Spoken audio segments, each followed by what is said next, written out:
Bonjour. Avant tout propos, retenons ceci. Ce n'est pas ce qu'on sait qui transforme la vie, mais plutôt ce qu'on fait de ce qu'on sait. Et plus encore, ce qu'on répète encore et encore. En tant qu'enseignant, ce que je sais, je dois le partager encore et encore. Aujourd'hui, nous allons étudier la philosophie de Machiavel. Et pour commencer, nous allons réfléchir un instant à la phrase la plus célèbre de Nietzsche.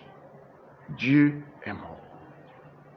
Car cette phrase est sans doute la meilleure clé pour pénétrer dans la philosophie de Machiavel. Dieu est mort. Quand Dieu est-il mort? Qui l'a tué? Comment et pourquoi? Imaginez un roman ou film policier dont toute l'intrigue porterait sur ce sujet. Une enquête sur la mort de Dieu. Le contexte.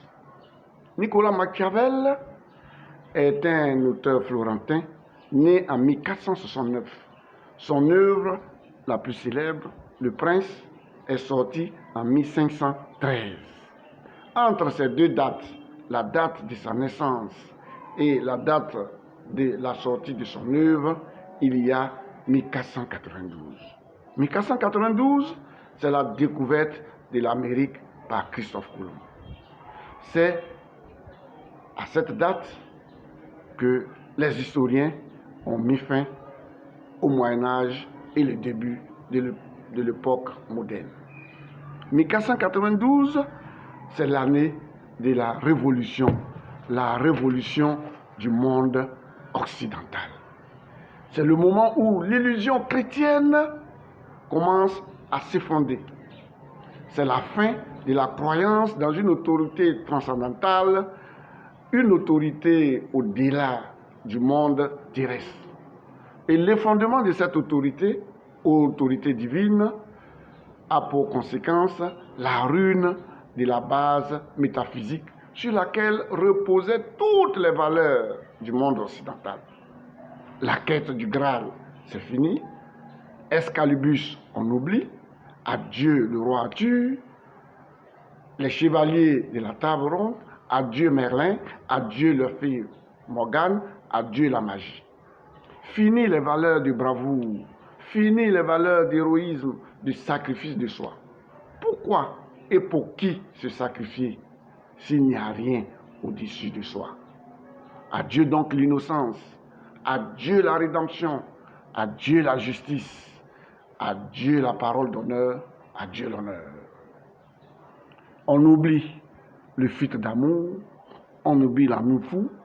On oublie l'amour désintéressé. On oublie l'amour tout court. Machiavel est le philosophe de cette révolution.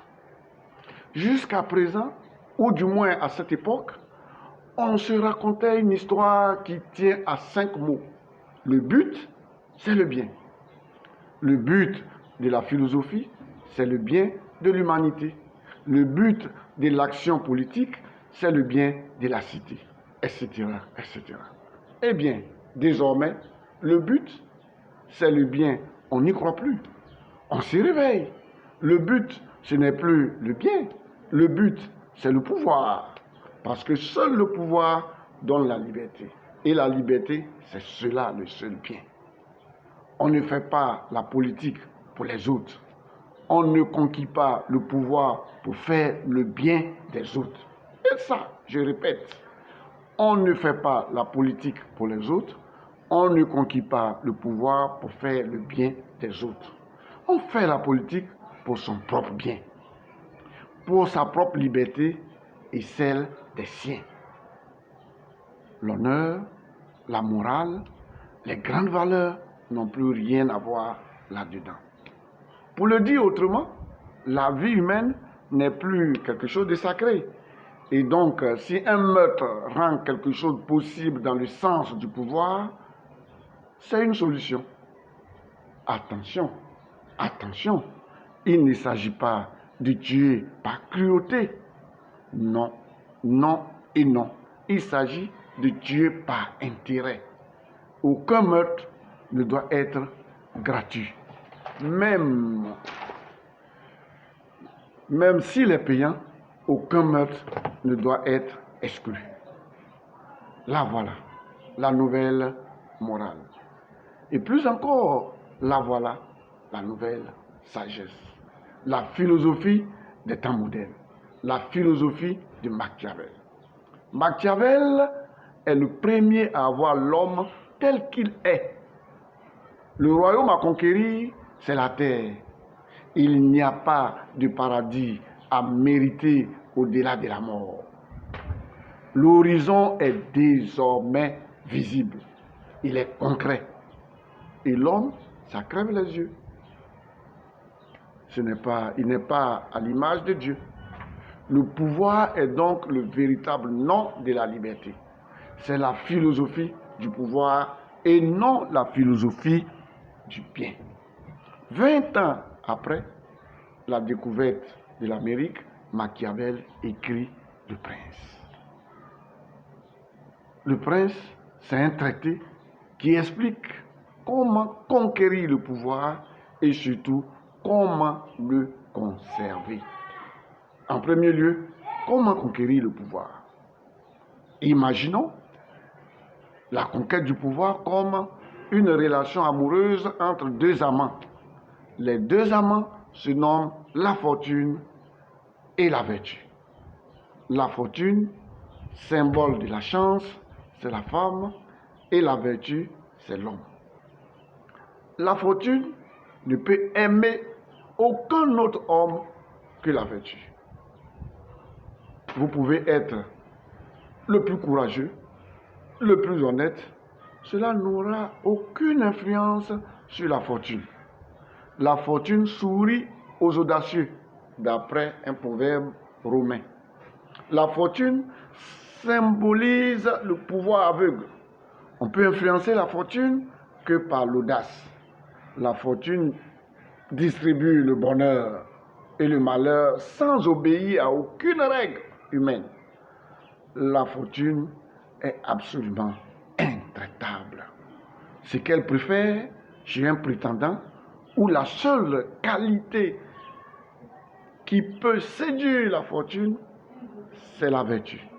Non la vertu dans un sens de la morale chrétienne, mais la vertu symbole de l'audace. La vertu, selon Machiavel, c'est la virilité dans l'action. En amour, tous les coups sont permis, parce que l'amour les justifie tous.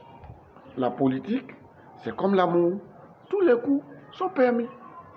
Machiavel ne s'oppose pas seulement à la morale chrétienne, il s'oppose également à la morale platonicienne. Platon a imaginé une société où on fait de la politique pour faire le bien aux autres. La politique est inséparable à la morale. Mais de nos jours, la politique égale pouvoir, égale fortune. Deuxième élément, comment conserver le pouvoir? Le meilleur moyen de gouverner les hommes, c'est de s'appuyer sur leurs faiblesses et d'exploiter leurs vices. L'homme n'est pas animé par l'idée du bien, mais plutôt par l'intérêt égoïste. Les mauvais penchants humains sont une opportunité à saisir puisque les hommes ne sont pas mus par l'amour de l'autre, mais par l'amour d'eux-mêmes. Ils sont toujours plus égoïstes que généreux, ils sont toujours plus hypocrites qu'honnêtes, toujours plus infidèles que fiables, et donc incapables d'orienter leur vie vers le bien. On connaît le passage célèbre d'Alfred Musset, tous les hommes sont menteurs, infidèles, inconstants, faux, lâches, orgueilleux, bavards, méprisables, sensuels. Toutes les femmes sont perfides, artificieuses, vaniteuses, curieuses, dépravées, etc. Puisque la nature humaine est comme ça. Le président ou le prince aussi doit être comme ça, comme dans l'exercice de son pouvoir. il ne doit pas perdre son temps à attendre des citoyens vertueux. Le peuple est menteur, il faut donc lui mentir. Le peuple est inconstant, le prince ou le président doit l'être aussi. Le peuple est hypocrite, le prince ou le président l'est aussi. Les gens ne disent pas la vérité, alors rien n'oblige le président ou le prince à dire la vérité. Les gens passent leur temps à faire des promesses qu'ils ne tiennent pas, alors le président ou le prince doit faire des promesses et ne pas se sentir obligé de les tenir. De toutes les façons, les promesses, le peuple les oubliera. Il les oubliera si le président ou le prince est capable de le manipuler. Et comment manipuler le peuple?